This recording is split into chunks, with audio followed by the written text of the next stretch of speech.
तो हेलो प्यारे प्यारे बच्चों, आप सभी का स्वागत है आज के इस नए वीडियो में नए टॉपिक के साथ। बच्चों, आशा करता हूं कि आप सभी बहुत ही मस्त होंगे और अपने अपने पढ़ाई में अच्छे से व्यस्त होंगे। तो आज के इस प्यारे से लेक्चर में बच्चों, आज का जो लेक्चर है तरंग प्रकाशिकी के अंतर्गत लेक्चर नंबर 2 होने वाला है।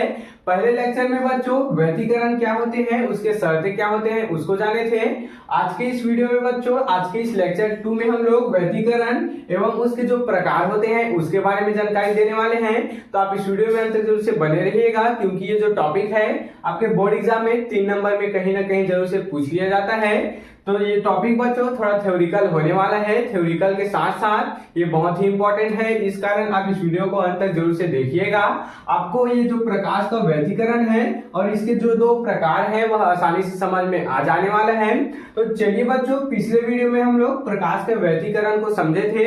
आज के इस वीडियो में फिर से हम लोग समझने का प्रयास करते हैं, ताकि आपको याद करने में परेशानी बिल्कुल भी ना हो। आपको बच्चों इसको रटना बिल्कुल भी नहीं है, यहाँ हम फिगर के माध्यम से समझाएंगे, आपको बिल्कुल इसको समझकर याद करना है। तो देख सकते हैं बच्चों, प्रकाश का व्यतिकरण क्या होता है, ध्यान देंगे। प्रकाश का व्यतिकरण यहाँ पर छोटा सा डायग्राम के माध्यम से, फिगर्स के माध्यम से ध्यान देंगे।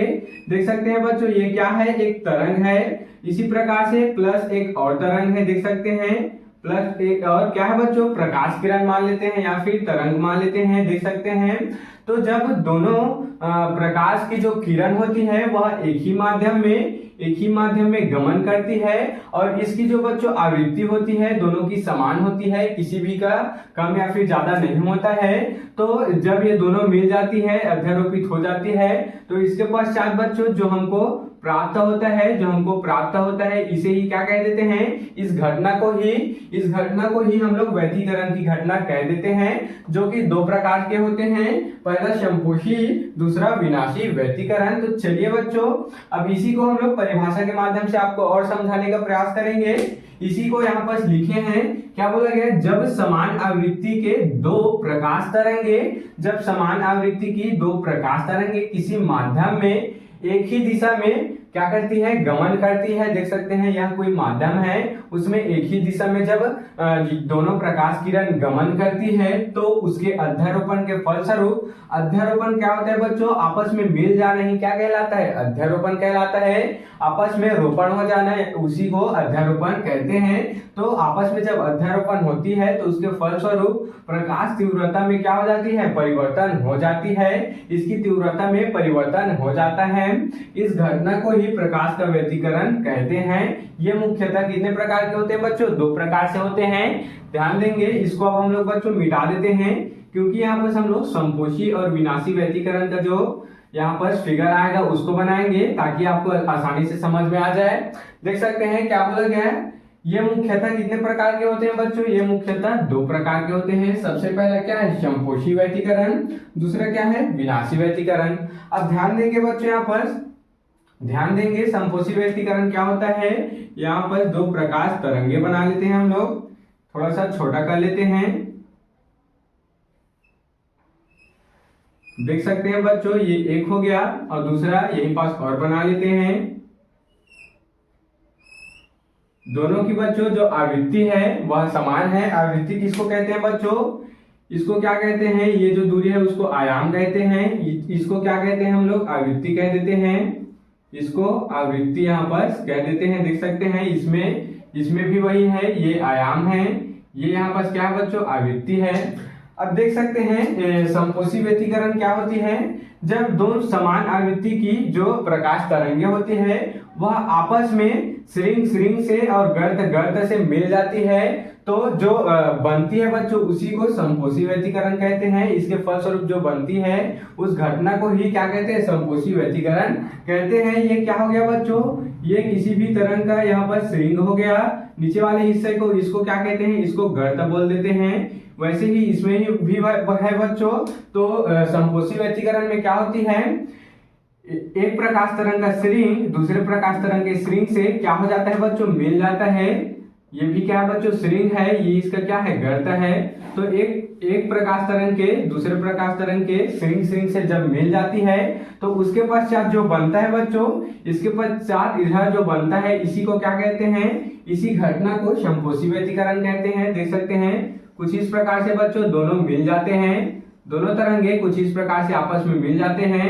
दोनों के क्या है, ये आयाम है, अर्थात ये क्या है, श्रृंग है, श्रृंग प्लस है, ये क्या है, गर्त प्लस है, ये क्या है बच्चों, गर्त प्लस है। तो जब एक ही साथ मिलते हैं, अर्थात बच्चों श्रृंग से श्रृंग मिलता है, गर्त से गर्त मिलता है, तो इस घटना को ही संपोषी व्यतिकरण कहते हैं।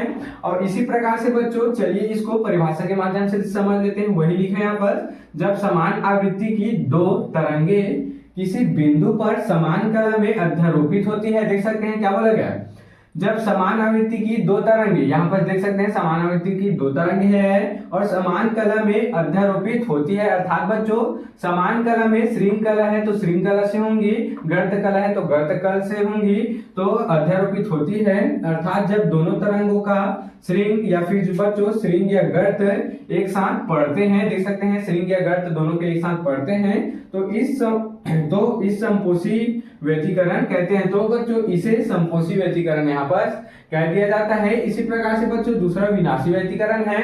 अब विनाशी व्यतिकरण में किस प्रकार से होता है, ध्यान देंगे, इसमें भी फिगर बना लेते हैं बच्चों, इसमें भी हम लोग क्या बना लेते हैं, फिगर बना लेते हैं कुछ इस प्रकार से। लेकिन बच्चों इसमें क्या होगा, अपोजिट होगा, इसमें श्रृंग गर्त के साथ मिलेगा, तो क्या बन जाएगा यहाँ पर, ध्यान देंगे, कुछ इस प्रकार से होगा बच्चों, कुछ इस प्रकार से होगा। ये क्या है, ये क्या है, इसका श्रृंग है, दूसरा क्या है बच्चों, गर्त है। इसी प्रकार से इसमें ये क्या है बच्चों, गर्त है, दूसरा ये क्या है, श्रृंग है, देख सकते हैं। अब इसमें क्या होगा, इसमें क्या होगा बच्चों, जब श्रृंग इसमें किससे मिलेंगे, गर्त से मिल जाएंगे, और गर्त किससे मिल जाएंगे बच्चों, श्रृंग से मिल जाएंगे। तो इसी प्रकार से इसी घटना को क्या कहते हैं, विनाशी व्यतिकरण कह देते हैं। आगे क्या बन जाएगा बच्चों, आगे क्या बन जाएगा, कुछ इस प्रकार से इसका हो गया, ये पहले नंबर का हो गया। अब दूसरे नंबर के क्या हो जाएगा यहाँ पर, ये बच्चों इसके साथ ऐसे मिल जाएंगे, कुछ इस प्रकार से देख सकते हैं। इसको बच्चों और भी हम लोग आगे बढ़ा सकते हैं। इसका श्रृंग बच्चों यहाँ आ गया और इसका श्रृंग ऊपर आ गया, और इसका गर्त कहाँ हो गया बच्चों, इधर आ गया, इसका गर्त इधर आ गया। अर्थात क्या मिल रहा है यहाँ पर श्रृंग और गर्त आपस में क्या हो रहे हैं बच्चों, एक साथ मिल रहे हैं। तो इसी घटना को क्या कह देते हैं, विनाशी व्यतिकरण कह देते हैं। इसमें क्या हो रहा था, श्रृंग से मिलता था, गर्त से मिल जाता था। इसमें क्या हो रहा है, श्रृंग गर्त से मिल रहा है, श्रृंग गर्त से और गर्त श्रृंग से आपस मिल जा रहा है। तो इसके फलस्वरूप जो यहाँ पर हमको फिगर दिखाई देती है, इसी घटना को विनाशी व्यतिकरण कहते हैं। चलिए परिभाषा के माध्यम से देख लेते हैं।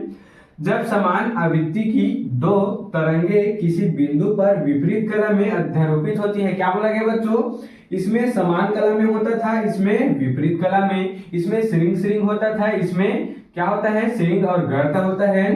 तो विपरीत कला में अध्यारोपित होती है, तो तरंगों का श्रृंग व गर्त विपरीत पड़ती है, देख सकते हैं तरंगों का श्रृंग और गर्त क्या पड़ रही है, यहाँ पर विपरीत पड़ रही है।